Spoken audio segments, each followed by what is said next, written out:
चरण सिंह सापरा जी, शशि थरूर को चमचा क्यों बोल दिया? सिर्फ भारत की तो बात कर रहे हैं, वो कह रहे हैं कि भाई हम आतंक के खिलाफ लड़ रहे हैं, इसमें चमचागिरी क्या है?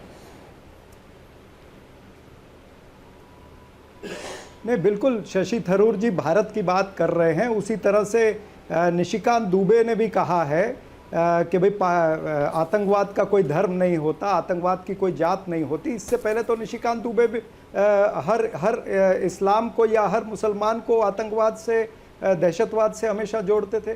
तो उनके अंदर भी कोई ना कोई चेंज आया है। जहां तक उदित राज की बात आप कर रहे हैं, उन्होंने एक स्पेसिफिक बात जो श्री शशि थरूर जी ने करी है, उन्होंने ये कहा कि पहली बार भारत की सेना जो है वो एलओसी क्रॉस करके पाकिस्तान के अंदर गई है। जो ये बात कही है उस पर उन्होंने करेक्शन किया है। उन्होंने कहा कि भाई 65 में भी हमारी सेना पाकिस्तान के अंदर गई थी, 71 में हमने पाकिस्तान के 2 टुकड़े किए थे।